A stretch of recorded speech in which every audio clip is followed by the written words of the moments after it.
Bienvenue pour cette preview du chapitre 50 de Boruto.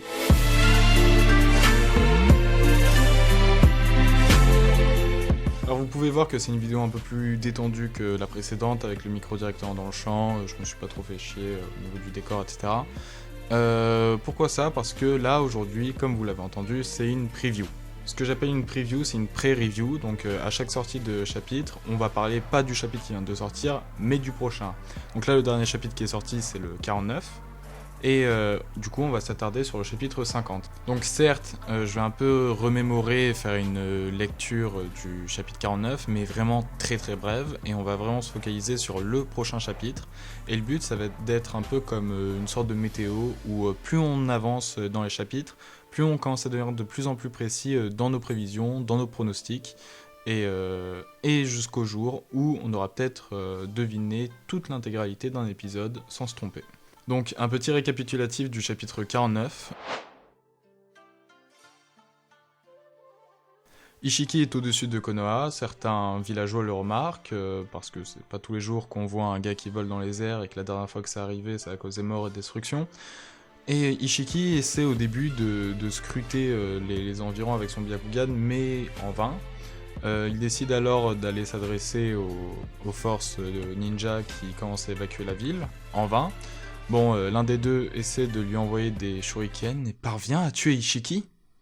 Putain, vraiment, quel con. Qui dans Naruto est déjà mort à cause de putain de shurikens envoyés? Surtout Ishiki, ça sert à rien.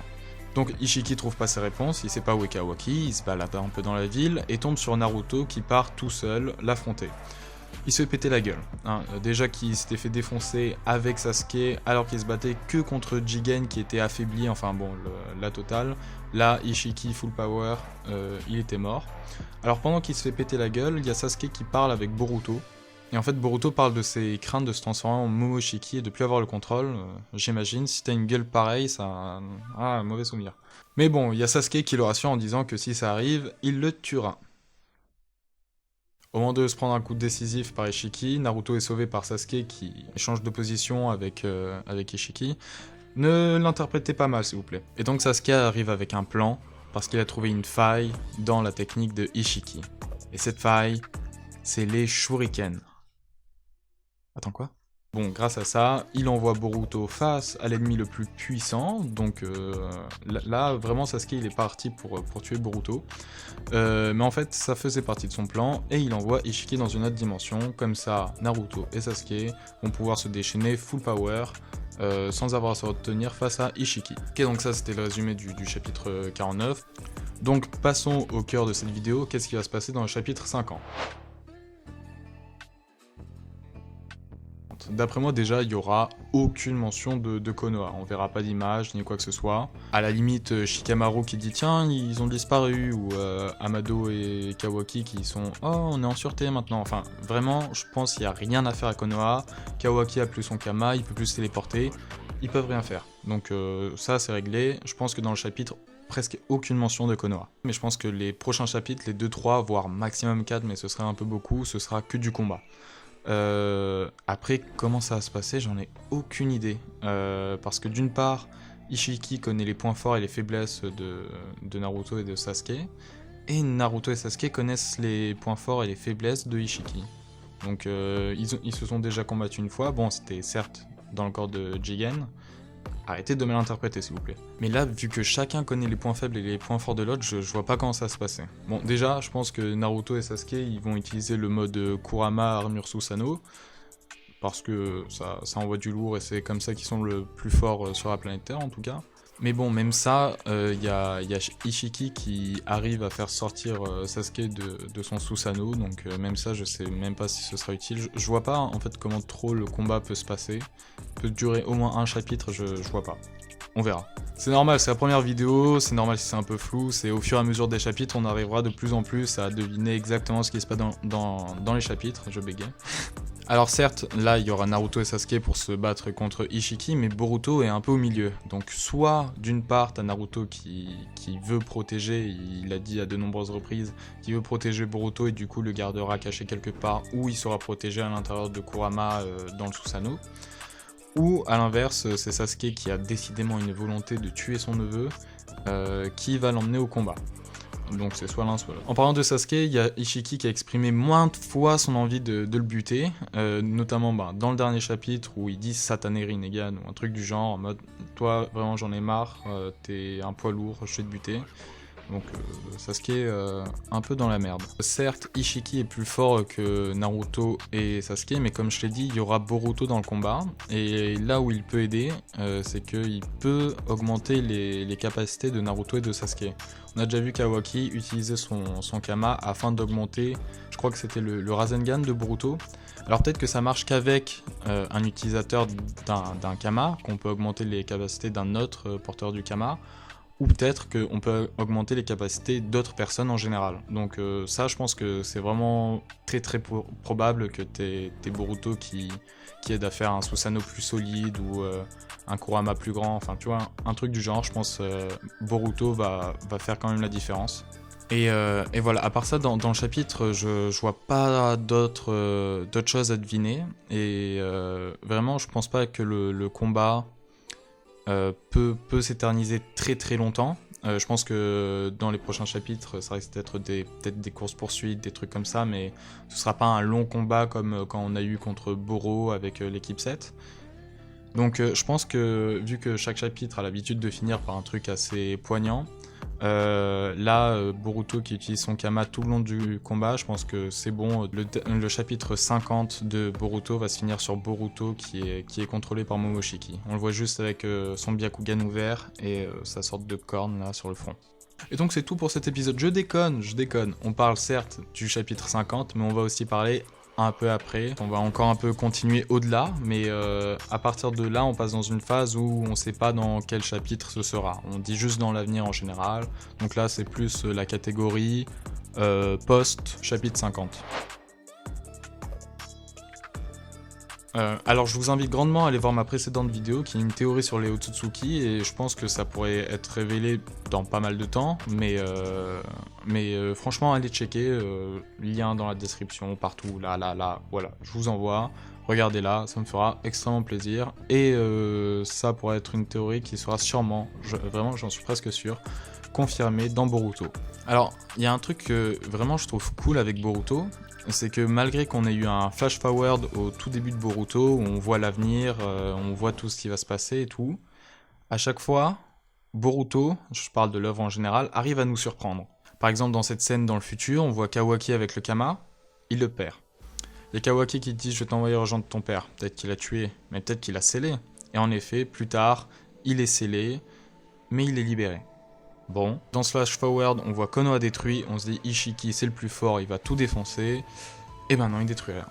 Et donc vraiment, le fait qu'à chaque fois on arrive à être surpris comme ça, je me dis que des fois il faut essayer de réfléchir à l'envers, et de se dire que ça pourrait vraiment se passer autrement que ce qu'on pourrait imaginer. Mais bon, on verra au fur et à mesure que ça avance. En gros, j'essaie de dire, c'est pour ça que pour le moment, les prochains chapitres là que je vais essayer de théoriser sont un peu flous, parce que vraiment je sais pas quoi nous réserve Boruto, à chaque fois ça arrive à nous surprendre avec des retournements de situation, enfin vraiment bravo. Alors sinon, au-delà du chapitre 50, je pense que juste après que Boruto ait été sous l'emprise de Momoshiki, je pense qu'il va y avoir une conversation Momoshiki-Ishiki. Peut-être même que Boruto va révéler à Ishiki où se trouve Kawaki, vu qu'il l'avait entendu, il était encore dans la salle. À partir de là, ce qui peut se passer, soit t'as Ishiki qui se retéléporte à Konoha, soit t'as Boruto qui lui se téléporte à Konoha, et du coup ça va obliger Naruto et Sasuke à se diviser en deux. Sasuke qui repart aller empêcher Boruto de chercher Kawaki, et Naruto qui est tout seul face à Ishiki, mais bon, si c'est le cas, il va se faire défoncer. Enfin bon, voilà, moi je pense que vraiment il y a grave moyen que Boruto aide Ishiki à retrouver Kawaki et que vraiment ça va foutre la merde. Dans le chapitre 49, on a vu la volonté de Sasuke de tuer Boruto, s'il le doit. Mais en vrai, je pense qu'il en sera pas capable. C'est vraiment, tout à l'heure, j'ai dit que c'était son neveu, même si c'est pas vraiment le cas, mais sentimentalement parlant, ils sont vraiment très proches. On l'a vu dans le dernier chapitre, même dans les précédents, etc. Enfin, c'est vraiment pour moi, il pourra pas, même s'il essaiera de l'arrêter. Donc, dans la possibilité où je pense que Boruto va aller chercher Kawaki, je pense que Sasuke va le suivre. et que c'est à ce moment-là que Boruto va se faire sa cicatrice à l'œil, au niveau du Byakugan de Momoshiki qui s'active. Et voilà, parce que là, depuis tout à l'heure, on se dit ouais, Konoha va être détruit, etc. Au final, c'est pas fait. Mais franchement, c'est un gros événement dans le récit de Boruto et peut pas ne pas y avoir de conséquences. Donc, au-delà de la cicatrice de Boruto, voilà le sujet qui fâche un peu, la mort de Sasuke. Alors déjà, j'ai évoqué la volonté d'Ishiki d'abattre Sasuke depuis un petit moment, et je pense que là, il commence vraiment à en avoir marre. Le chapitre 50 se finit vraiment sur un truc étonnant avec Ishiki qui dit « Bon, là, vraiment, j'en ai marre, je vais vous déboîter ». C'est la première fois qu'il est vraiment aussi énervé. Avant, il s'en battait les couilles. Par exemple, là, les villageois, il les laisse tranquilles, il les tue pas trop. Voilà, il n'a pas la volonté de tuer tout le monde. Lui, tout ce qu'il veut, c'est Kawaki. Mais là, le chapitre 50, ça s'est fini sur un Ishiki énervé et qui veut vraiment tuer. Donc, on l'a jamais vu dans cet état. Donc déjà ça, sa volonté de tuer Sasuke, son énervement. Mais aussi, j'avais cité le flash forward avec Boruto qui porte tout l'équipement de Sasuke. Soit Sasuke est à poil, soit il est mort. Voilà, c'est l'un des deux. Je vous dis pas ma préférence. Cet arc est trop important pour qu'il n'y ait rien qui se passe. Certes, il y a eu quelques victimes quand Ishiki est arrivé et tout, mais on les voit même pas. C'est des villageois, c'est pas important. C'est pas tout le village qui a été explosé, même si bon, quelques morts ça fait chier, mais voilà, en tant que lecteur, c'est pas très impactant. Et je pense que là, ce combat doit se finir sur une mort. Alors pourquoi Sasuke plus que Naruto, ou pourquoi pas les deux? Parce que Boruto, il y aura encore 7 ans de chapitres. Il y a le temps de faire mourir tous tes personnages, t'inquiète pas. Ensuite, je pense que faire mourir 2 personnages en même temps, 2 gros personnages comme Naruto et Sasuke, ce sera moins impactant qu'avoir une mort puis une mort. Et aussi que ça aurait moins d'intérêt. Là, d'un seul coup, t'as Konoha sans Hokage, comment va se passer le récit, enfin, il y a... Tu seras juste dans le flou, enfin vraiment je pense que ce sera désagréable à lire. Il y a pas d'intérêt scénaristique à ce que Naruto meure maintenant. Par contre, à ce que Sasuke meure maintenant, ça pourrait faire un développement de personnage de Boruto, son sensei qui meurt. Bon voilà, là-dessus c'est fini, je suis plié, pour moi Sasuke meurt dans les prochains chapitres. Sinon, encore avec le flash forward, on voit que Kawaki a le Kama. Donc forcément, Ishiki va arriver à poser le Kama sur Kawaki. On pourrait se dire, vu que Boruto arrive tout le temps à nous surprendre, que ce soit un autre Otsutsuki qui ait posé le Kama sur Kawaki. Non, vu que, un peu comme la marque maudite d'Orochimaru à Sasuke, les motifs sont différents selon l'Otsutsuki, selon la marque. Donc là où Boruto il a des traits assez mécaniques, robotiques, je sais pas comment dire, Kawaki lui il a plutôt des pointes. Il n'y a pas de doute à avoir là-dessus, c'est Ishiki qui a posé le Kama à nouveau sur Kawaki. Alors comment il peut le poser? Ça à la limite on pourrait se dire soit il y va direct, soit il pose à quelqu'un d'autre en attendant que ce dernier le pose sur Kawaki, et le meilleur prétendant pour ça ce serait Naruto. Naruto qui est le Kama, et là ce serait une raison pour laquelle il pourrait pas mettre fin à ses jours, parce que c'est le Hokage, parce que si il meurt, il y a tout le reste du clan Otsutsuki qui pourrait arriver, enfin ce serait vraiment la merde. Déjà que selon moi Sasuke va mourir, Naruto pourrait pas se permettre de mourir. Après, est-ce que ça va se passer? Je pense pas, je suis pas sûr, mais je dirais plus que Ishiki le pose directement sur Kawaki, et que Naruto voudra pas le tuer, et que Sasuke sera pas là pour mettre fin à ses jours, donc que Kawaki va vivre et qu'il aura le Kama. Après on verra si Ishiki le pose à quelqu'un d'autre, mais vraiment je pense pas. Alors après qu'il ait posé son Kama sur Kawaki, est-ce que Ishiki va mourir? Enfin je veux dire, il va mourir dans 3 jours, mais est-ce que une fois qu'il a posé le Kama, il va se laisser faire par Naruto et se faire tuer?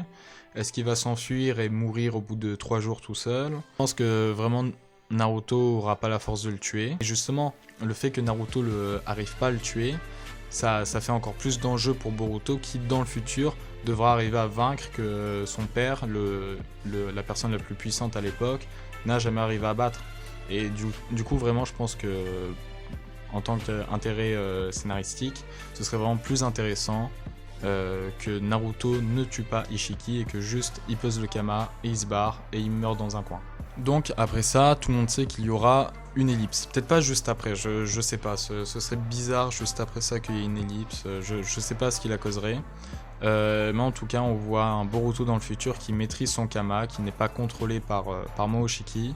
Donc, soit il est devenu pote avec Momoshiki, à l'image de Naruto et Kurama. Pas impossible, il y en a beaucoup qui sont contre, mais moi, ça... pourquoi pas.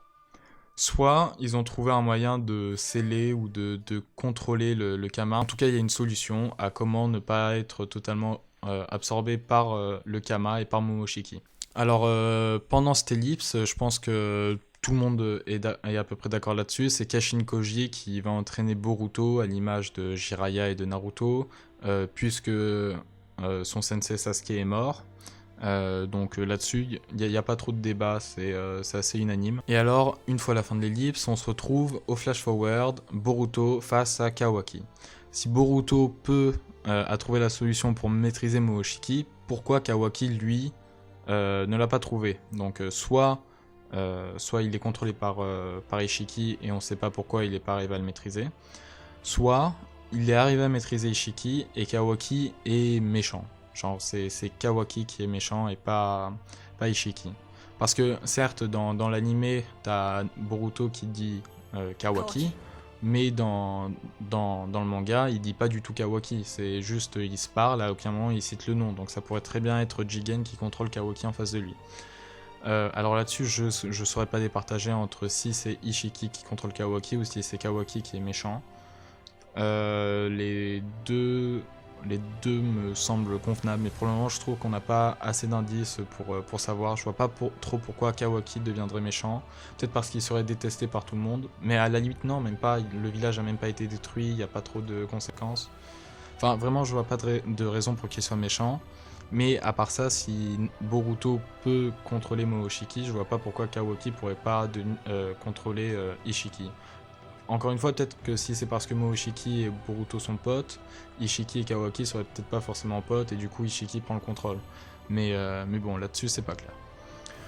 Donc voilà, c'était tout pour cette preview du chapitre 50. On a beaucoup plus parlé, je trouve, des post-chapitre 50, mais en même temps un chapitre c'est très court et du coup c'est un peu compliqué de se focaliser entièrement sur ça. Et là c'est que le premier épisode, donc on n'a pas énormément d'éléments. En tout cas, voilà, pour résumer, je pense que chapitre 50, il y aura du combat, il y a Boruto qui va aider, et ça va se finir sur un Boruto contrôlé par Momoshiki. Alors dites-moi dans les commentaires si vous êtes d'accord, ce qui vous convient, ce qui vous convient pas, si vous avez d'autres théories pour la suite. Dites-moi tout ça en commentaire, allez check ma précédente théorie, et je vous dis à bientôt pour une prochaine vidéo.